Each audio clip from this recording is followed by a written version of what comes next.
1939 a 1945 se dio uno de los acontecimientos bélicos que más ha impactado la historia de la humanidad. La Segunda Guerra Mundial, donde entre 40 y 50 millones de personas perdieron sus vidas. Habían dos bandos entre los países que estaban peleando. Un bando que se le llamaba el Eje, compuesto por Alemania, Italia y Japón. Los aliados, que se componían del Reino Unido, la Unión Soviética, China y Estados Unidos. Los conflictos bélicos empezaron en 1939 de una manera más intensa, catalogándose ya el conflicto como la Segunda Guerra Mundial. Estados Unidos no había intervenido tantísimo en los 2 primeros años, pero el domingo 7 de diciembre de 1941, los japoneses toman la mala decisión de atacar la base naval de Pearl Harbor en Hawái, matando a muchos estadounidenses. Después de eso, Estados Unidos intensifica su labor en la guerra, provocando que los aliados tomen una fuerza que llevó a la Alemania nazi a rendirse el 7 de mayo de 1945.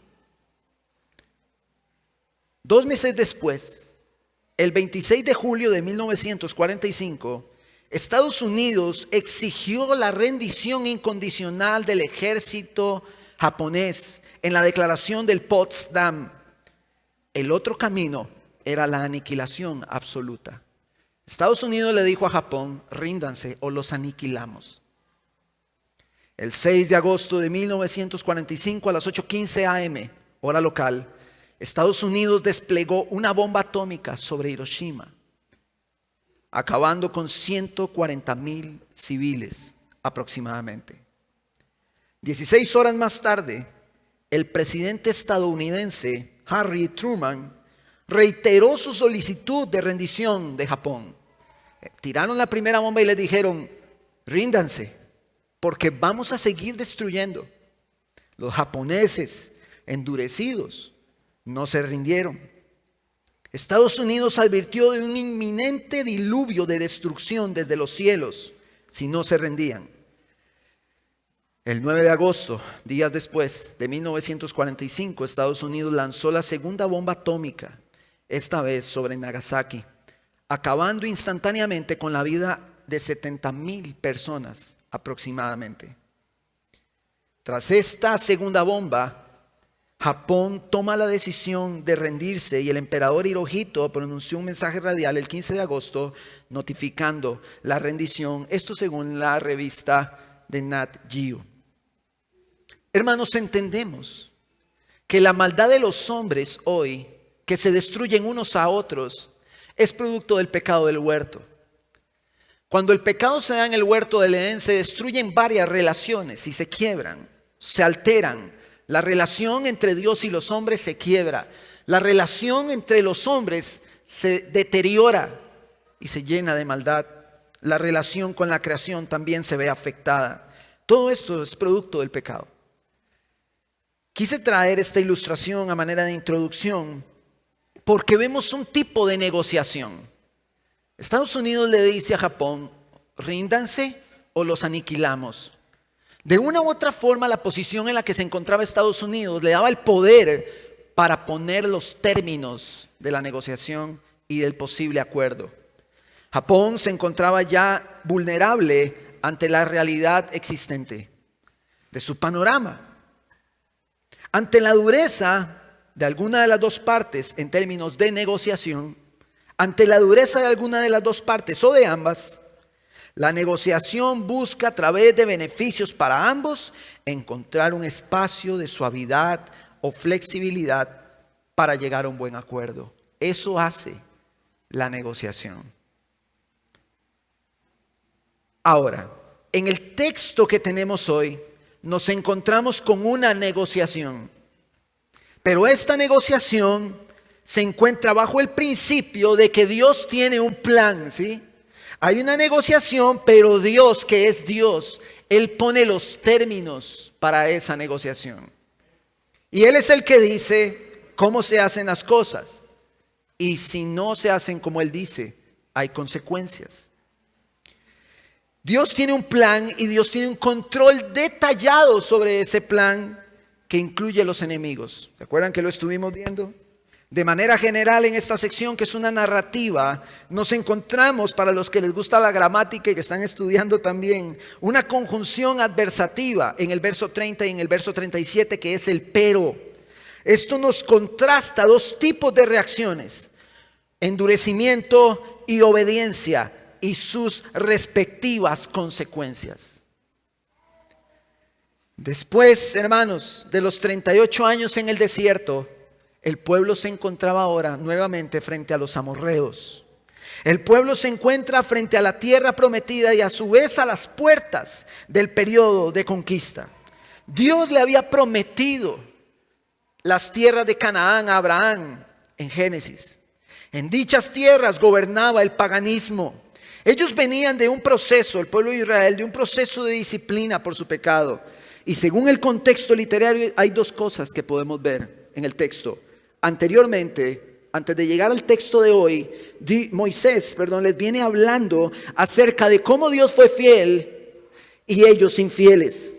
Y después de este texto que estamos viendo hoy, o que vamos a ver hoy, Moisés está a punto de hacer un fuerte llamado a la obediencia, a decirles: sean fieles. Entonces esto es muy importante. Ahora, el texto que vamos a ver hoy, debemos verlo a la luz de las promesas hechas a Abraham. Es más, desde el Génesis, Dios promete una simiente, hermanos, que vencería a Satanás. Dios escoge a un pueblo en Abraham, se revela a ese pueblo, se muestra a ese pueblo y empieza a cumplir lo que ha prometido, preservando un pueblo para que de ese pueblo salga la simiente que vence a Satanás. Pero ve lo que dice Génesis 12, vaya conmigo, verso 2. Dios le dice a Abraham: haré de ti una nación grande y te bendeciré, engrandeceré tu nombre y serás bendición. Bendeciré a los que te bendigan y al que te maldiga, maldeciré. En ti serán benditas todas las familias de la tierra. Y ahí hacemos una pausa. El apóstol Pablo en Gálatas 3, no sé si recuerdan, verso 8, dice que cuando Dios le dijo esto a Abraham, estaba previendo la salvación de los gentiles, o sea, nosotros. La promesa hecha a Abraham nos alcanza a nosotros. Verso 4, continuemos en Génesis 12. Entonces Abraham se fue tal como el Señor le había dicho, y Lot se fue con él. Abraham tenía 75 años cuando salió de Harán. Abraham tomó a Sarai su mujer y a Lot su sobrino, y todas las posesiones que ellos habían acumulado y las personas que habían adquirido en Harán, y salieron para ir a la tierra de Canaán. Y a la tierra de Canaán llegaron. Abraham atravesó el país hasta llegar al lugar de Siquem, hasta la encina de Moré. Los cananeos habitaban entonces en esa tierra. El Señor se apareció a Abraham y dijo: a tu descendencia daré esta tierra. Entonces Abraham edificó allí un altar al Señor que se le había aparecido. Vamos a ver, Dios le dice a Abraham, le enseña la tierra y le dice: Abraham, esta tierra que estás viendo es la tierra que voy a dar a tu descendencia. Pero hermanos, la palabra nos muestra que Abraham no se limitó a ver ese espacio. Pero como pastor, ¿de qué está hablando usted? Ok, vamos a ver, hay una revelación sobrenatural en la vida del apóstol Pablo que nos dice que en Abraham las promesas hechas son también para nosotros. Pero les voy a leer lo que dice Hebreos 11, capítulo 11, verso 8. Por la fe Abraham, al ser llamado, obedeció, saliendo para un lugar que había de recibir como herencia, y salió sin saber dónde iba. Por la fe habitó como extranjero en la tierra de la promesa, como en tierra extraña, viviendo en tiendas como Isaac y Jacob, coherederos de la misma promesa, porque esperaba la ciudad que tiene cimientos, cuyo arquitecto y constructor es Dios. El mismo Abraham estaba viendo aquella promesa eterna donde el arquitecto de dicha ciudad es Dios. Había una revelación sobrenatural en la vida de Abraham que lo hacía ver más allá, y no solo los cimientos y las murallas hechas en las tierras de Canaán. Toda esta narración, mis hermanos, que estamos viendo de Deuteronomio, debe verse a la luz del plan de Dios. Hermanos, un plan que nadie puede detener. Ningún hombre puede detener a Dios ni lo que Él quiere hacer. Inclusive si nosotros en nuestras vidas tenemos intenciones pecaminosas de oponernos a lo que Dios quiere hacer, no podremos. Recuerdo cuando Gaby me dijo a mí: David, yo creo que ocupamos de Dios. Porque en aquel momento la familia de Gaby pensaba que había sido yo el que la llevé a la iglesia. Pero no fue así. Gaby fue la primera que me dijo a mí: David, necesitamos de Dios. Dios y mi esposa son testigos de cómo me enojé cuando me dijo eso. Yo no quería nada con Dios. Yo no quería nada con el evangelio. Yo no quería nada con los cristianos. Yo no quería nada con la iglesia. Aborrecía todo lo que tenía que ver con la iglesia. Pastor, pero yo lo conozco a usted. Usted se crió en un hogar cristiano, sí, un hogar cristiano legalista. Ese legalismo me llevó a odiar el evangelio, donde se me demandaba una actitud de cristiano cuando yo no lo era. Eso destruyó a mi juventud. Pero Dios así lo quiso. No es que Dios se equivocó. Cuando mi esposa me dice esto a mí, yo presento una resistencia y yo no quiero nada. Pero Dios empezó a hacer un trabajo, porque ese muchacho rebelde, cabezón y majadero, Dios lo iba a usar, a pesar de ser deficiente, frágil e inútil, para pastorear la iglesia que es de Él, para que Él sea glorificado. Por más que yo me resistí, Dios quebró mi orgullo, quebró mi corazón. ¿Qué les parece si vamos a nuestro texto el día de hoy, Deuteronomio capítulo 2, verso 26 al 37?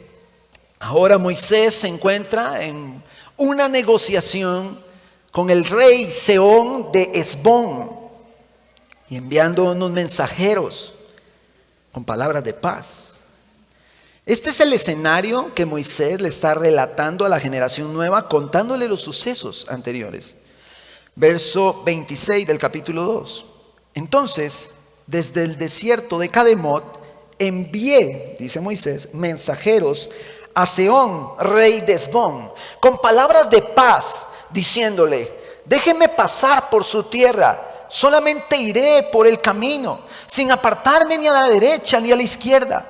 Me venderá comestibles por dinero para que yo pueda comer, y me dará agua por dinero para que yo pueda beber. Déjame tan solo pasar a pie, tal como hicieron conmigo los hijos de Esaú, aquellos que lo habían dejado pasar, que habitan en Seir, y los moabitas que habitan en Ar, hasta que cruce el Jordán a la tierra que el Señor nuestro Dios nos da. Vamos a nuestro primer encabezado. Antes del juicio, Dios envía un mensaje de paz. A pesar de Dios enviarlos a entrar en batalla, primero envía este mensaje de paz. El pueblo venía de ver la mano de Dios en el desierto. Esto lo vemos no solo en medio de la disciplina, sino también en medio de la batalla. Dios dirigió el caminar del pueblo y los trajo hasta este punto. Hermanos, Dios está con su pueblo.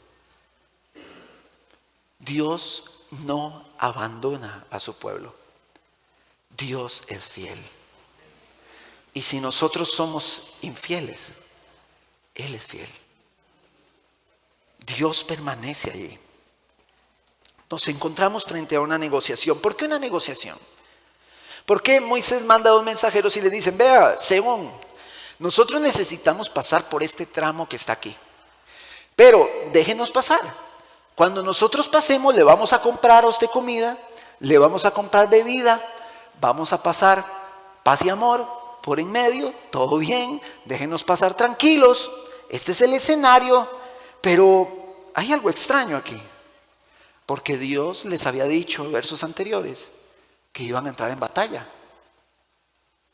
Pero Moisés envía mensajeros con paz. El hecho de que Dios permita esto ¿Significa acaso que el accionar de Dios depende de la respuesta del rey? ¿Significa esto acaso que Dios no sabe qué va a suceder? Dios tiene un plan trazado. Es cierto, en acontecimientos en este mundo, como en la Segunda Guerra Mundial, con el que quise ilustrar una negociación, el mundo no sabía qué iba a pasar. El mundo no sabe qué va a pasar hoy. Y especulaciones, teorías de conspiración, todo el mundo ve YouTube y videos van, videos vienen, pero nadie sabe. Pastor, nadie sabe. No, nadie sabe. ¿Cómo irán a terminar los gobiernos hoy? ¿Qué irá a pasar con los países? Vea las noticias, lo convulsas que son. Asesinatos van y vienen. Países se siguen peleando. Bombardeos, asesinatos, hambrunas. ¿Será acaso que no sabemos qué va a pasar? Para Dios, nada es incierto. Es necesario entender, mis hermanos, que antes del juicio, Dios hace llegar un mensaje de paz.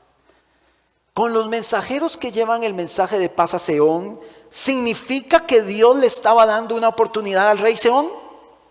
Eso sería antibíblico.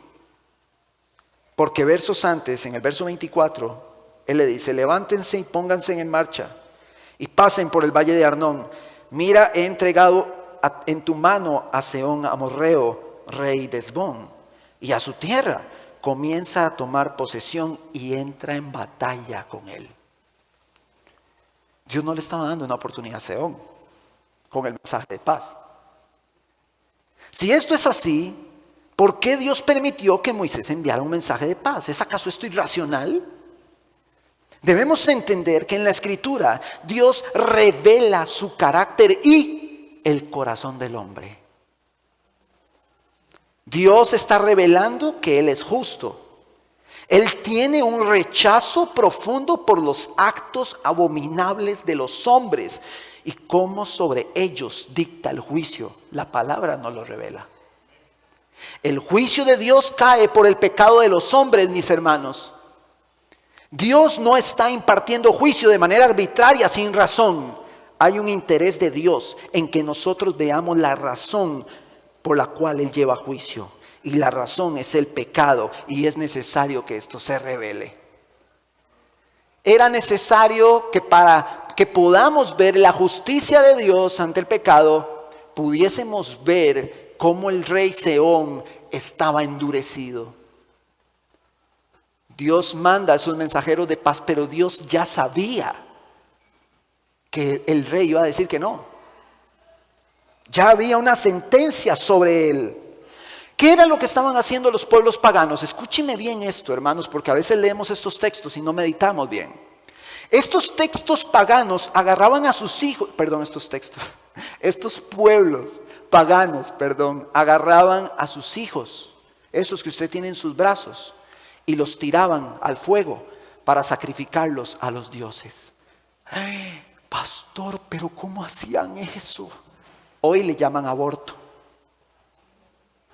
No nos escandalicemos, eso sigue pasando. Hoy le llaman aborto por la idolatría del hombre hacia sí mismo.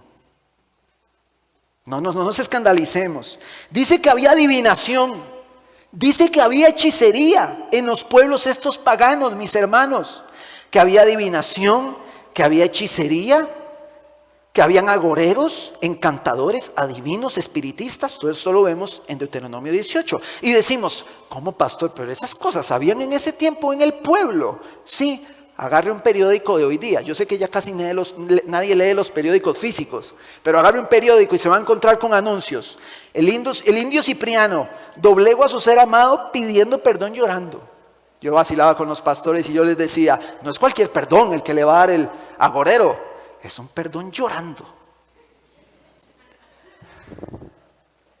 Luego usted encuentra otro anuncio en esos periódicos de hoy. Vaya y compre un periódico. Claravidente: soluciona todo tipo de problema, ato, desato, hago limpias de todo tipo, amarres profundos, medicina y hasta curación de enfermedades. Estos pueblos paganos hacían lo que está haciendo la sociedad de hoy. O sea, no nos escandalicemos de esto. Eso está pasando. Y entonces en Deuteronomio 18 en el verso 12 dice: porque cualquiera que hace estas cosas es abominable al Señor. Y por causa de estas abominaciones, el Señor los expulsará de esas tierras. Eso es lo que está pasando. Entonces decimos, uy, pero qué montón de cosas tan fuertes: hechicería, matar a los niños, bebés, destruir a los niñitos. Pero también dice que habían unos que consultaban a los muertos. Hermanos, hay gente que habla con los muertos,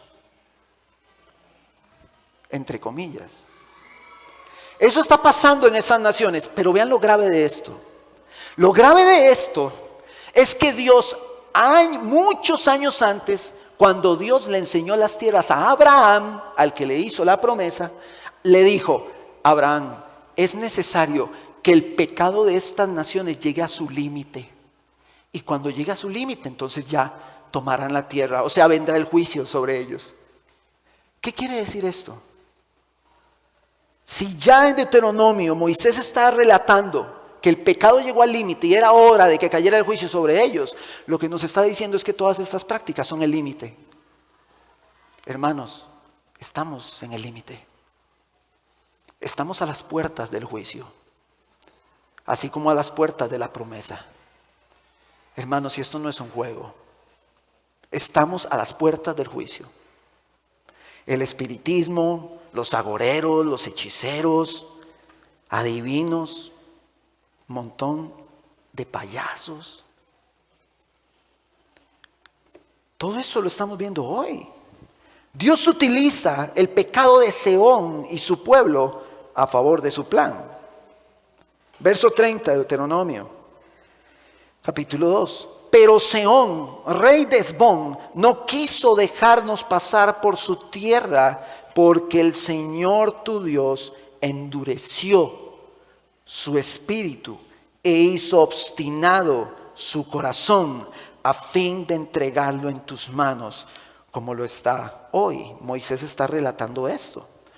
Como el rey, cuando llegó el mensaje de paz, que dijo él: no quiero el mensaje de paz, por aquí no van a pasar. Pero el que dicta los términos de la negociación no es él, es Dios. El que dicta los términos de la negociación hoy no son los hombres, es Dios. Dios dicta los términos, Él es el que lo hace. Pero el hombre en su soberbia cree que es Él el que dice: no, Dios, no es así como usted dice, yo lo voy a hacer de esta manera. No, los términos los dicta Él. ¿Qué debemos hacer nosotros? Humillarnos y responder. Pero ya vamos a ver qué pasa en este sentido. Dios envía el mensaje para hacernos ver que la reacción del corazón del hombre es rechazo, endurecimiento como respuesta natural. Naturalmente el hombre no quiere el mensaje de paz, no lo quiere. Naturalmente no es así. El objetivo es que el pueblo llegue a la tierra prometida. Dios tiene el control hasta de este pecado del rey Sehón. Y el pecado trae como consecuencia juicio sobre ellos. No es Dios, y escúcheme bien esto, no es Dios quien obra el mal sobre los hombres cuando dice que Dios endureció su corazón. Porque no estamos diciendo, ni la Biblia nos dice, que Dios obra el mal sobre los hombres. Para darle claridad a este principio, algo parecido vemos con el faraón. Dios primero le habló al faraón: Faraón, libera al pueblo, porque si no lo liberas, va a pasar esto y va a pasar esto. Y ya sabemos la consecuencia del endurecimiento del faraón. Pero el corazón del faraón se endureció y no los escuchó, tal como el Señor había dicho, dice Éxodo capítulo 7, verso 13. La palabra en esta historia dice que el faraón endureció su corazón, pero luego dice que Dios lo endureció. ¿Qué significa esto? ¿Qué significa esto? Que Dios lo endureció. ¿Qué significa? Primero el faraón estaba ya endurecido, y cuando dice que Dios lo endureció, nos está mostrando una realidad que no está lejana al contexto de hoy día. Ante la respuesta obstinada del corazón del hombre, lo que Dios hace para endurecer el corazón es retirarle la gracia que lo restringe a que desate toda la maldad que tiene dentro y entregarlo a sus más profundos impulsos malvados. O sea, el hombre queda a rienda suelta y sin freno. La gracia de Dios hoy no permite que los hombres lleven a la práctica toda la maldad que está en ellos. Porque ¿qué pasaría si los hombres le dieran rienda suelta a todos los pensamientos que tienen en su mente? ¿Qué pasaría? Pero la gracia de Dios no permite que eso pase. Pero cuando Dios dice que endureció el corazón de un hombre, es porque Dios quitó esa restricción y lo deja a la libre con su maldad. Vaya, piérdase con su pecado. Dios endureció al faraón para que se cumpliera el propósito. Ahora endurece a Sehón y lo deja expuesto a su pecado. Pregunto, ¿está exento el hombre hoy de este accionar de Dios en él? Vaya conmigo a Romanos capítulo 1. Romanos capítulo 1.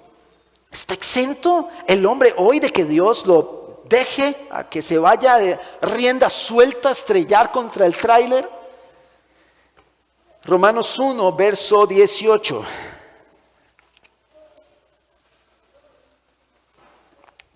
Esta historia del rey Sehón nos muestra muchos principios que hoy están latentes. Dice la palabra del Señor en el verso 18: porque la ira de Dios se revela desde el cielo contra toda impiedad e injusticia de los hombres, que con injusticia restringen la verdad. Pero lo que se conoce acerca de Dios es evidente dentro de ellos, pues Dios se los hizo evidente. Vamos a ver. Lo que se conoce de Dios ha sido mostrado dentro de cada hombre, dentro de cada ser humano. ¿Cómo? Versos que siguen. Porque desde la creación del mundo, sus atributos invisibles, su eterno poder y divinidad se han visto con toda claridad, siendo entendidos por medio de lo creado, de manera que ellos no tienen excusa. Por eso los ateos, por eso los agnósticos, por eso los que no creen en Dios, todo tipo de escéptico va a atentar contra la creación. Va a atentar contra el principio que dice que Dios no creó los cielos y la tierra. Escúchelos. Escuche el debate con un ateo, con un escéptico, con un agnóstico. Ellos van a la creación y atentan contra el principio creacionista justamente por esto. Verso 21. Pues aunque conocían a Dios, no lo honraron como a Dios, ni le dieron gracias, sino que se hicieron vanos en sus razonamientos, y su necio corazón fue entenebrecido. Creyendo ser sabios, se hicieron necios y cambiaron la gloria del Dios incorruptible por una imagen en forma de hombre corruptible. ¿Está conmigo? Los hombres cambiaron la gloria de Dios e hicieron imágenes de hombres corruptibles, de aves, de cuadrúpedos, de reptiles. Véalo en toda la historia de la humanidad. Verso 24. Por lo cual Dios los entregó a la impureza en la lujuria de sus corazones. Hermanos, vean cómo hay una relación directa entre el endurecimiento del corazón y las perversiones sexuales. De modo que deshonraron entre sí sus propios cuerpos. Vean lo que está pasando aquí, mis hermanos. Deshonraron sus propios cuerpos, porque ellos cambiaron la verdad de Dios por la mentira y adoraron y sirvieron a la criatura en lugar del Creador, quien es bendito por los siglos. Amén. Por esta razón, Dios los entregó a pasiones degradantes, porque sus mujeres cambiaron la función natural por la que es contra naturaleza. De la misma manera, también los hombres, abandonando el uso natural de la mujer, se encendieron en su lujuria unos con otros, cometiendo hechos vergonzosos, hombres con hombres, y recibiendo en sí mismos el castigo correspondiente a su extravío. Las perversiones sexuales involucran las relaciones heterosexuales, donde la función natural se cambia por otra. Las perversiones sexuales involucran lo vergonzoso que es el hecho de que un hombre esté con otro hombre. Las perversiones sexuales y la dureza del corazón del hombre trae consigo vergüenza en términos de lujuria y sexualidad. Por eso los hombres cometen actos vergonzosos en lujuria con otros hombres. La palabra nos muestra claramente cómo el homosexualismo es un pecado y una afrenta a Dios. Pastor, pero yo escucho que los homosexuales desde niños, ellos traen eso desde niños. Un niño de 5 años que dice que él nunca recuerda haber tenido. Sí, es cierto, eso es así. Porque es una tendencia del corazón lleno de pecado.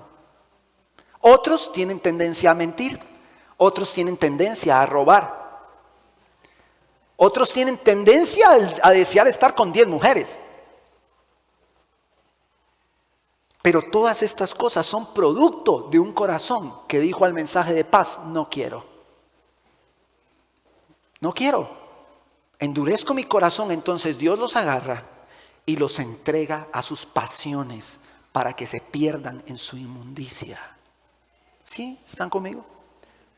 Es un poco fuerte esto, pero continuemos. Y así como ellos no tuvieron a bien reconocer a Dios, Dios los entregó a una mente depravada para que hicieran las cosas que no convienen.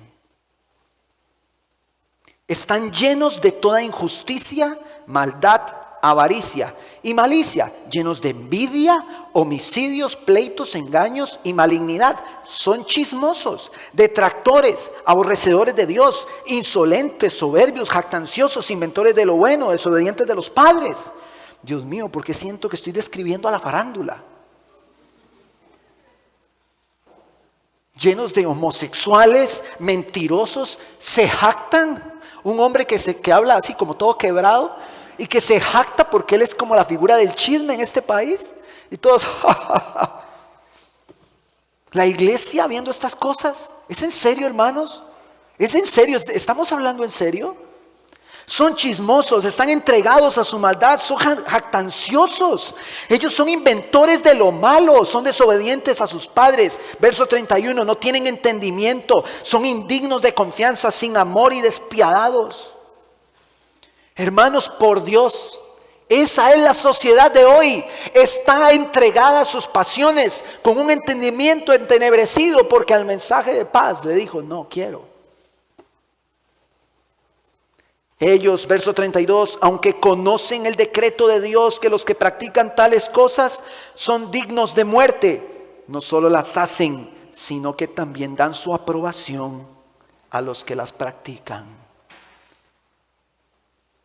Vamos a ver, estamos en una sociedad donde las redes sociales, los medios de comunicación en este país que son una basura, están promoviendo todas estas cosas. Usted tiene que tener cuidado de qué es lo que usted mete a su casa cuando enciende el televisor o cuando enciende su celular y escrolea ahí y pierde su tiempo en eso. Tiene que saber qué está viendo, porque probablemente usted esté dando su aprobación a todo eso que ellos hacen. Pero dice que esto es producto de un corazón que fue entregado a las pasiones de este mundo. Los mensajeros llegaron donde el rey Sehón con un mensaje de paz. Sehón, queremos pasar, déjanos. Hoy día Dios continúa enviando mensajeros de paz antes de que el juicio llegue. Pero también hoy los hombres endurecen su corazón ante este mensaje. Hay corazones duros, endurecidos. ¿Cuál es el mensaje de paz? Ellos le dijeron a Sehón: Llevaron un mensaje de paz antes de que cayera el juicio de Dios por el pecado. ¿Cuál es el mensaje de paz hoy? Vaya conmigo a Juan capítulo 3. Juan capítulo 3. Usted lo conoce, estos textos ya usted los conoce. Hermanos, esto llegará el día en que todas estas cosas, cuando sean predicadas, las terminaremos predicando en prisión. Pero bueno, predicamos en la prisión, si hay que hacerlo. Y que el Señor nos ayude. Juan 3:16. Este es el mensaje de paz. Porque de tal manera amó Dios al mundo, que dio a su Hijo unigénito, para que todo aquel que cree en Él, ¿qué? No se pierda, sino que tenga vida eterna. Porque Dios no envió a su Hijo al mundo para juzgar al mundo, sino para que el mundo sea salvo por Él. El que cree en Él no es condenado, pero el que no cree ya ha sido condenado, porque no ha creído en el unigénito Hijo de Dios. Este es el mensaje de paz. Crea en Cristo para que tenga vida eterna, porque el que no cree, ya hay un juicio que le está esperando. Allá le espera. Hay un juicio que está esperando. En Deuteronomio, no me separe Juan, déjelo ahí. En Deuteronomio 2:31 dice: y el Señor me dijo, mira, he comenzado a entregar a Seón y su tierra en tus manos. Comienza a ocuparla para que posea la tierra. Entonces Seón salió con todo su pueblo a encontrarlos en batalla. Vamos a ver, no solo Seón rechazó el mensaje de paz, sino que actuó en contra. Se levantó en oposición.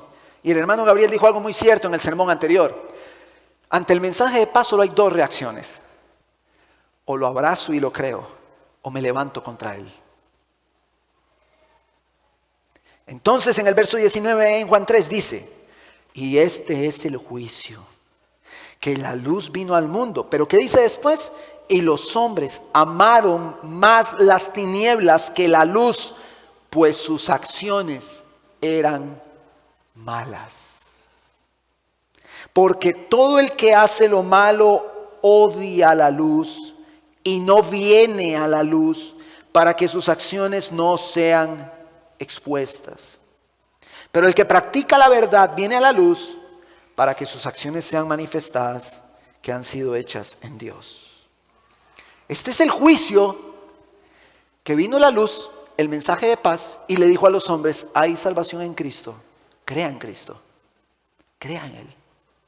Pero los hombres amaron más las tinieblas, y como Seón dijeron: no quiero ese mensaje, voy a amar las tinieblas y voy a actuar conforme a ellas, voy a presentar oposición. Hermanos, eso está pasando hoy. El rey Seón nos está mostrando cómo se ve un corazón endurecido. Corazones que hoy, hermanos, se encuentran en esa condición. Pero lo más triste es que corazones así no solo están allá afuera en el mundo. Hay corazones así en la iglesia, completamente endurecidos, que no quieren el mensaje de paz, que no quieren nada con Jesús, que están actuando en oposición. Eso está pasando hoy, mis hermanos. Porque a veces pensamos que porque estamos en estas cuatro paredes y venimos el domingo, entonces ahí sí, ya estamos, ya listo, ya estoy dentro del vagón que va para el cielo. No, hermano, no. Usted puede venir, levantar sus manos, cantar himnos, escuchar el sermón y salir de aquí y vivir una vida como el mundo la vive, aplaudiendo lo que el mundo hace, amando lo que el mundo ama, lo cual lo convierte a usted en un verdadero hipócrita. No se trata, hermanos, de que pongamos el cheque el domingo y digamos: ay, yo sé que hoy Dios ve con agrado porque hoy, que siendo Día del Padre, yo pude venir a la iglesia en vez de irme para... No, hermano, no es así. No es que cada domingo nos levantamos y decimos: ay, Dios, yo voy a ir a la iglesia porque yo sé que yendo a la iglesia yo me voy a salvar. No es así. No es que venimos a la iglesia Y cantamos y sentimos lindo y nos emocionamos y lloramos y estamos con los hermanos y salimos mañana a vivir como el mundo vive.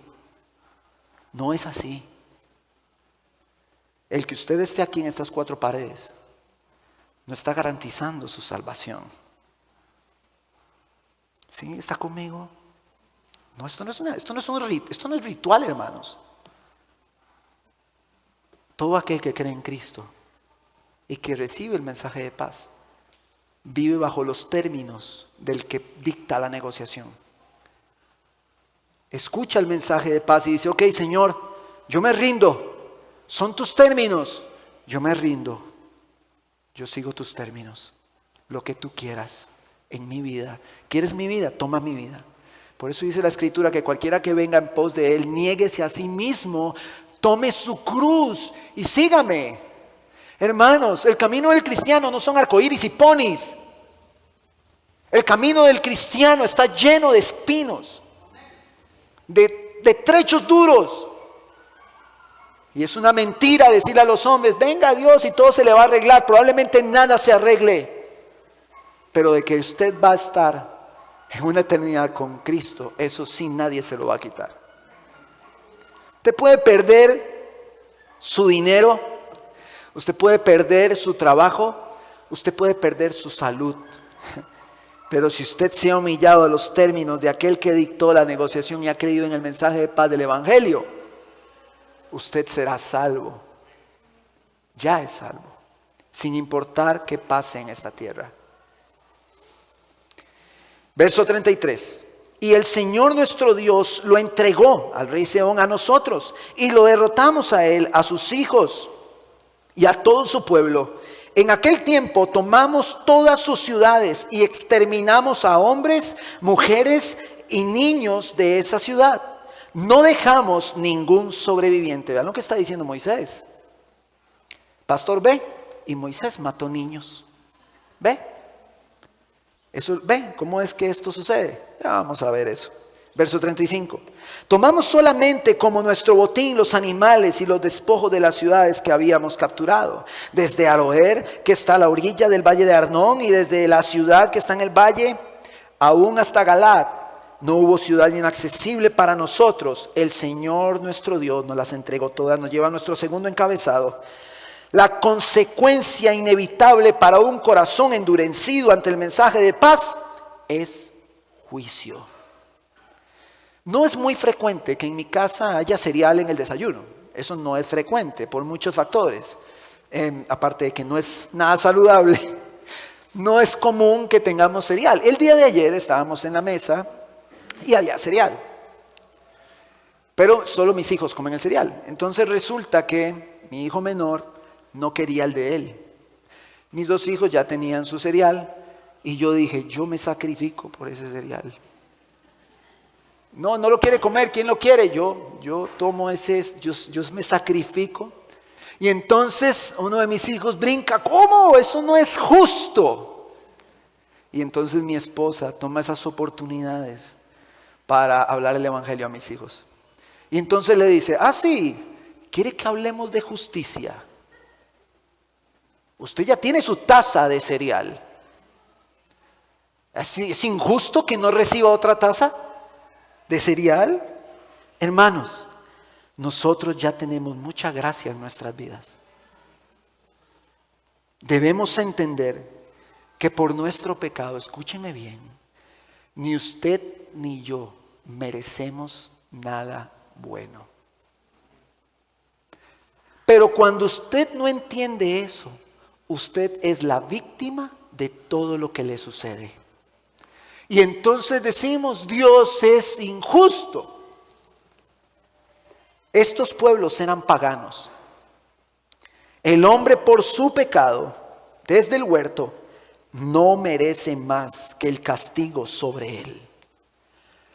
Toda la maldad que caiga sobre un hombre no lo convierte en una víctima. Ay, todos contra mí. Nadie me quiere, todos me odian, hasta Dios. Pero lo hemos visto en los sermones anteriores. Hermanos, el hombre no es víctima en esta historia. Estas naciones paganas no son víctimas. está cayendo sobre ellos lo que todo hombre merece: juicio. Porque atentamos contra un Dios santo. Cuando atentamos contra la santidad de Dios, todos nosotros que lo hemos hecho, lo único que merecemos es destrucción. El hecho de que estemos hoy aquí respirando, mientras probablemente más de uno dice que es gracia con este calor, el hecho de que estemos respirando aquí es una muestra de su gracia. El no apreciar esa gracia ni con asombro ni de ninguna manera nos convierte a nosotros en hombres que no estamos entendiendo lo que Dios nos hace y nos da. Nosotros no merecemos nada bueno. Esa taza de cereal era una muestra de la gracia de Dios. Hoy usted y yo tenemos gracia de Dios en nosotros. El problema que el hombre tiene es que el hombre cree que es bueno y que merece solo cosas buenas. Por eso cuando le pasan las cosas malas llora. Pero si el hombre entendiera que lo que merece el juicio de Dios sobre él, cada cosa buena que recibe, gracias a Dios. Por este platito con un huevo y arrocito, gracias a Dios por este huevito y por este arroz. Porque podría estar muerto porque he pecado contra ti. Pero el hombre no se sacia porque el hombre cree que merece lo mejor. Cuando nosotros cambiamos nuestra perspectiva, entonces entendemos que todo lo que tenemos es por la gracia de Dios. Dios es justo. Y si Dios es justo y todos merecemos el juicio, ¿por qué yo estoy predicando sobre un mensaje de paz que dice que el que cree en Cristo no va a recibir ese juicio? Porque todos los que creen en Cristo, todos los que han creído en Él, no recibirán ese juicio. ¿Por qué? Porque ya Cristo lo recibió en la cruz del Calvario.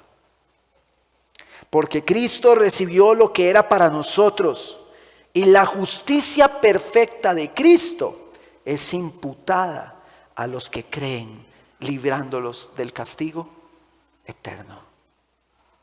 ¿Sí está conmigo? Todos los que hemos creído en Cristo no recibiremos el castigo eterno, porque Cristo pagó el precio por nosotros. El creyente, vamos a ver, el creyente genuino, real, no cree que va a ir al cielo porque es bueno. No, al contrario, entendemos que no merecemos el cielo. Entendemos eso.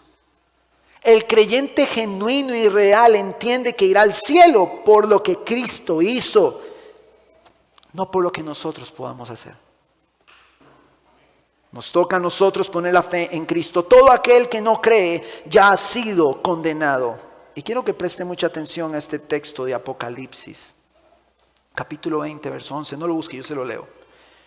Vi un gran trono blanco, decía Juan cuando estaba viendo toda la revelación de lo que ha de suceder, que no ha sucedido. ¿Sí? No ha sucedido. Vi un gran trono blanco y aquel que estaba sentado en él, de cuya presencia huyeron la tierra y el cielo, y no se halló lugar para ellos. También vi a los muertos, grandes y pequeños, de pie delante del trono, y los libros fueron abiertos. Otro libro fue abierto, que es el libro de la vida, y los muertos fueron juzgados por lo que estaba escrito en los libros, según sus obras. El mar entregó a los muertos que estaban en él. La muerte y el Hades entregaron a los muertos que estaban en ellos, y fueron juzgados cada uno según sus obras. La muerte y el Hades fueron arrojados al lago de fuego.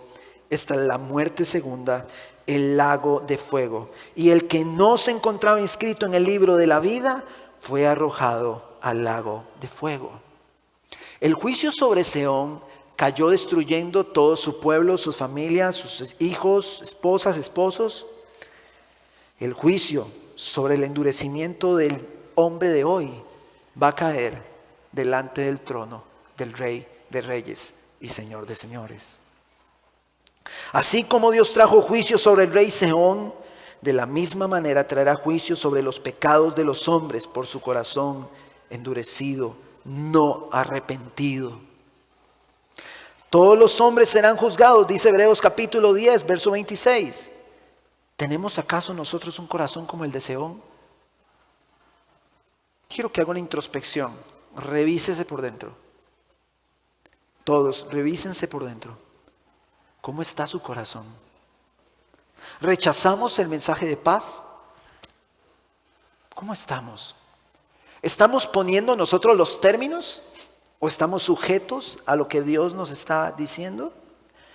Vaya conmigo a Hebreos capítulo 3. Hebreos capítulo 3, verso 5.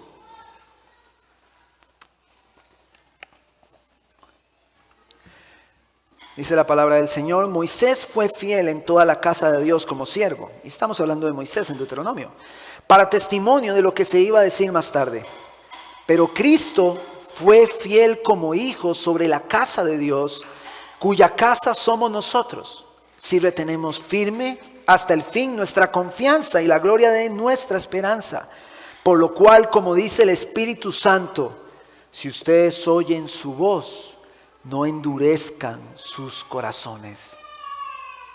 Como en la provocación, como en el día de la prueba en el desierto, donde sus padres me tentaron y me pusieron a prueba, y vieron mis obras por 40 años, por lo cual yo me disgusté con aquella generación y dije: siempre se desvían en su corazón y no han conocido mis caminos. Como juré en mi ira, no entrarán en mi reposo. Tengan cuidado, hermanos, no sea que en alguno de ustedes haya un corazón malo de incredulidad para apartarse del Dios vivo. Antes, exhórtense los unos a los otros cada día, mientras todavía se dice hoy. No sea que alguno de ustedes sea endurecido por el engaño del pecado, porque somos hechos partícipes de Cristo, si es que retenemos firme hasta el fin, el principio de nuestra seguridad. Por lo cual se dice: si ustedes oyen su voz, no endurezcan sus corazones como en la provocación. Hermanos, no sea que alguno de ustedes tenga un corazón en incredulidad.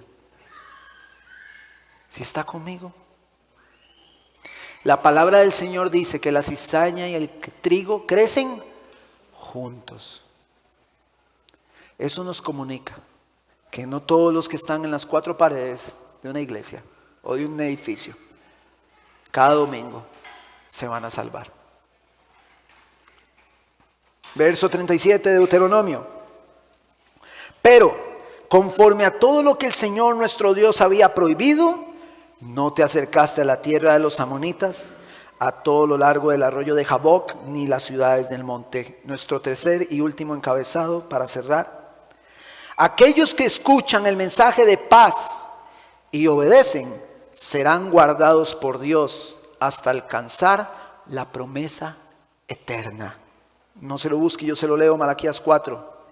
Porque viene el día ardiente como un horno, y todos los soberbios y todos los que hacen mal serán como paja. Y el día que va a venir les prenderá fuego, dice el Señor de los ejércitos, que no les dejará ni raíz ni rama.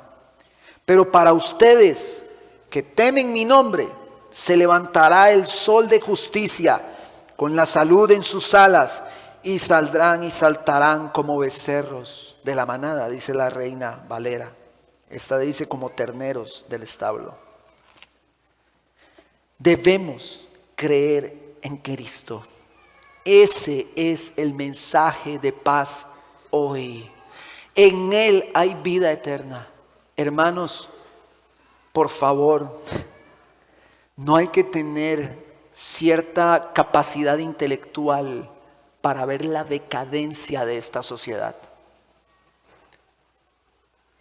Y eso, nosotros en este país todavía no vemos la decadencia en su máxima expresión, como en otros países. Pero ya viene, va a llegar, estará aquí. Estará aquí el momento, llegará el momento en el que se diga que la pedofilia Es aceptable porque es una tendencia que algunas personas tienen. Esta sociedad va en picada, mis hermanos, a enfrentarse al juicio de Dios. Tenemos dos corazones, uno endurecido que reaccionó en contra del mensaje y otro obediente. Debemos nosotros, hermanos, ser humildes, reconocer nuestros pecados, creer en Cristo y arrepentirnos. Hermanos, salga a la calle y entreviste a la gente. Todos piensan que van para el cielo. Todo mundo cree que se va a salvar. Bueno, los que creen que hay un cielo. Todos allá afuera, todos piensan, aquí adentro, todos pensamos que nos vamos a salvar. Pero eso, dice la palabra, que no es cierto. Que son muchos a los que se llama, pero son pocos los escogidos. Son pocos. El creyente sabe que va para el cielo no por creer que es bueno, sino porque cree que es un miserable y depende de Dios. Se sujeta a Dios. Tú eres mi salvación. Yo no tengo la salvación, la tienes tú. Yo me aferro a ti. Yo tomo la cruz, la abrazo. Ahí está mi salvación. ¿Qué importa lo que digan los hombres? El creyente se salva no por creer que es bueno, sino porque ha puesto su fe en el único bueno, Cristo Jesús, nuestro Señor. Solo aquellos que creen en Cristo, que pertenecen a su reino, que lo tienen a Él como Señor, que no viven bajo su propio gobierno, son aquellos sobre los cuales resplandecerá el sol de justicia al día del juicio. Hebreos 10:26 dice que está escrito que el hombre nace, que el hombre muere y que después va al juicio. Todos seremos juzgados por nuestras obras. Pastor, ¿sabe? Pero por nuestras obras. Entonces nos vamos a ir, todos nos perdemos por nuestras obras. Todos aquellos que han puesto su fe en Cristo, cuando lleguemos delante de Dios, dice la Escritura, Él no va a ver al David Salazar lleno de pecado y de inmundicia. Él va a ver a Cristo en mí. Él no va a ver al David Salazar que es insuficiente, incapaz, pecador. Él va a ver a Cristo. Ese es el mensaje de salvación. Y cuando predicamos el mensaje de salvación a los hombres, ¿sabe qué es? ¿Qué figura le asigno yo siempre? Es un mendigo diciéndole a otro mendigo ¿dónde hay pan? ¿Y sabe qué es lo más triste de esto? Que un mensaje como este le choca hasta propios cristianos. Porque los hace insuficientes. Porque los humilla. Porque nos dice, no somos nosotros, dependemos de Dios. Repaso los encabezados. Antes del juicio, Dios envía un mensaje de paz. El segundo encabezado, la consecuencia inevitable para un corazón endurecido ante este mensaje de paz es juicio. Y el último encabezado, aquellos que escuchan el mensaje de paz y obedecen, serán guardados por Dios hasta alcanzar la promesa eterna.